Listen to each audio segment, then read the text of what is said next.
exam to gain master's degree in chemistry. Damn. Yeah, good luck. That sounds like a lot of studying. That is Hello, I'm Alan Lewis, Vice President of Corporate Communications and Public Affairs for Take-Two Only masters in biochemistry. Thank you for joining us today and welcome to Virtual E3 2021.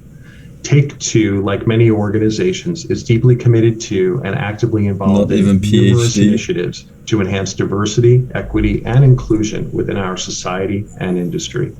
Affecting meaningful, sustainable change is a continuous process, and there is no one solution that can achieve that goal. We believe that to enact change, especially for those in underserved and underrepresented communities, there needs to be a continuum of activism and engagement with educational programs serving as its core foundation.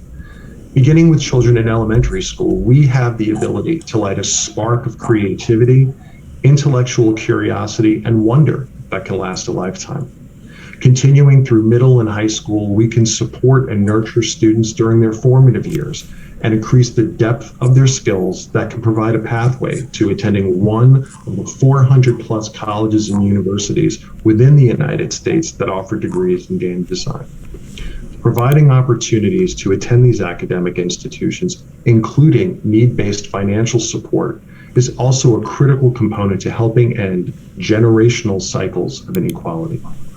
And while pursuing their creative and technical degrees, students can learn firsthand from industry leaders that share their experience, acumen, and passion through one-on-one mentoring and internships at our organization. Together, if our industry can execute this continuum, we will have invested meaningfully in the lives of the youth from these communities for more than a decade before they begin their professional journey. Diversity and inclusion make us a better industry for today, and most importantly, for tomorrow. It allows us to make better entertainment experiences that are authentic, culturally relevant, and reflective of the audiences that enjoy them. Today, we have brought together a few of our important partners who will share their organization's mission and role in this endeavor, as well as their insights on how we as an industry can continue to take these important steps together for the future. We hope that you find their work as inspiring as we do.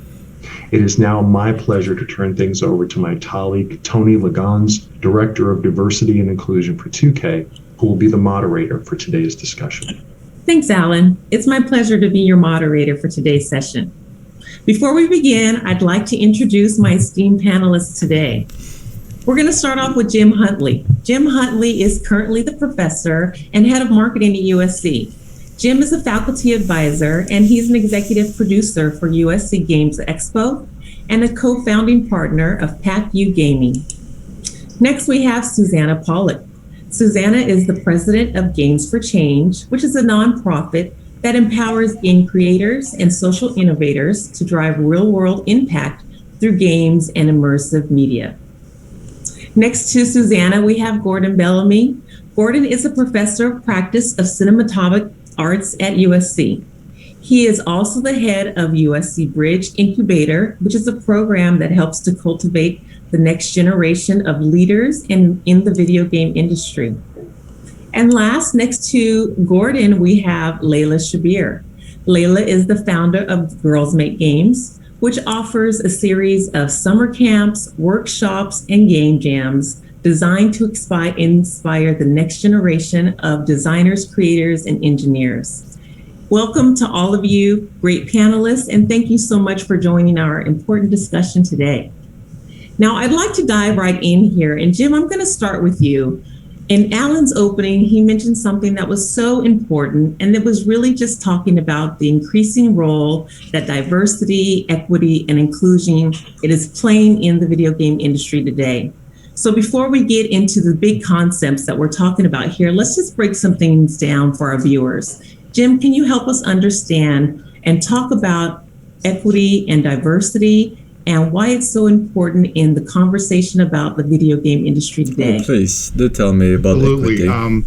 Equity and diversity has been a challenge for the gaming industry since its inception. It hasn't really changed very, very much over time, but I think the biggest change that people are seeing in the last 2 to 3 years are the lack of it in the modern era. And so what he's talking about is the fact that everyone is preaching about diversity, but at the end of the day, there are 3 white dudes who owns 90% of the company, or 95% of the company, right? Gerald A. Lawson in terms of equity, is that companies are now and they hire people for diversity, more diversity in their ranks and getting more stories told from different points of view.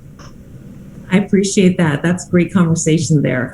So let's talk about just kind of the inequities then people and are why molding. it's so important to I'm have just these informing you what people are molding about. That whole aspect and people just are molding and saying in it's the not right really a mindset to diverse understand what's company. available for them as majors It's in like this industry. diversification Jim, slash femme washing. So a lot of when a company what does we're focusing on from a USC Games perspective is making sure that students of color, Black and Indigenous students in particular, because they have the least amount of representation within our industry out of all the various demographic groups. We've been focusing on scholarships, but the challenge that we have, and I think the challenge that society and the industry has, is it starts earlier than that. There's a phrase from, I can't remember who to attribute it to, but there's a phrase that he used that I remember saying, the inequities of our past pay dividends into the future.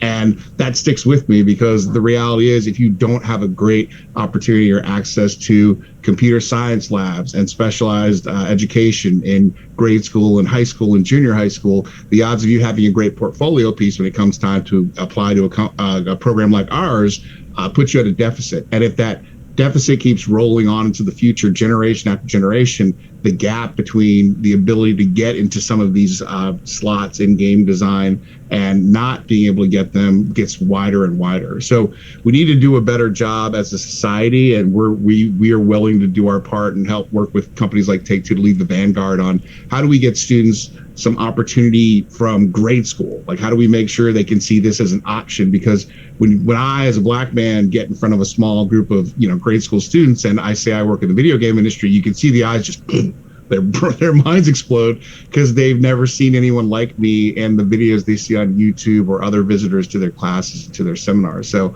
it's important to show that we have a presence here, but it's also important to make sure that the students who look like us, who are 20 years, 30 years, 40 years behind us, also have the opportunities that we didn't in some cases to get a job in this industry.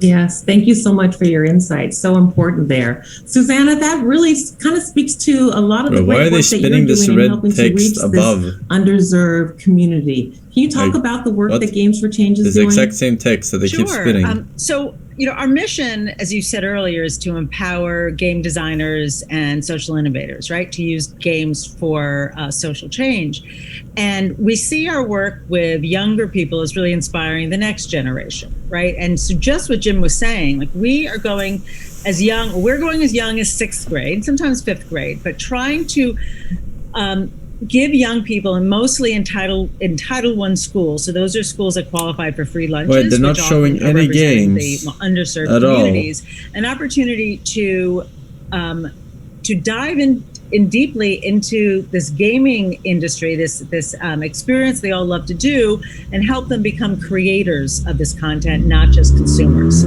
And we've been finding that it's a program that we've been running called the Games for Change Student Challenge. We've been running it for the past 6 years. We've reached over 30,000 young people in middle and high school. And we not only give them an opportunity to learn how to make games, but we also combine that with civic engagement. So they have to think about how games can help make their communities better. So right from the start, we want to empower them to think about this really important medium, not only as something they love to do, but they actually can make. They're learning ISE3, the gaming showcase.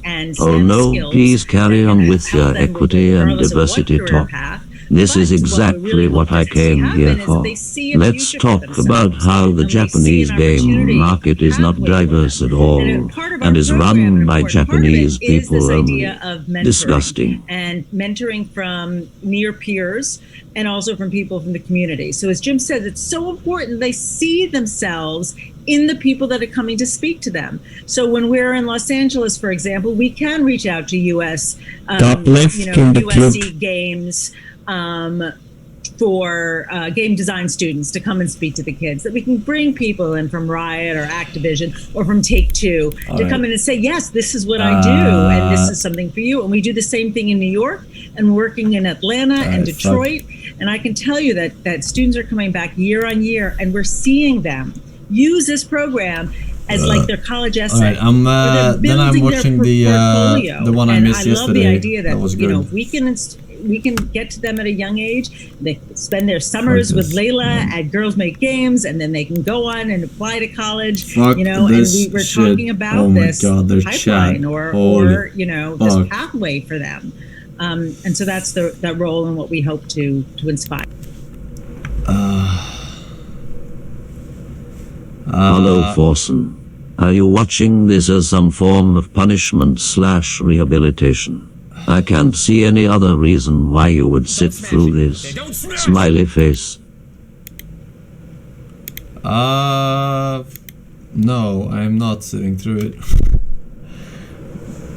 But I mean, no matter what the opinion is about it, it's still not what I want to see. I want to see games on a game conference. I'm fine with whatever in between, maybe, but if there's no games whatsoever,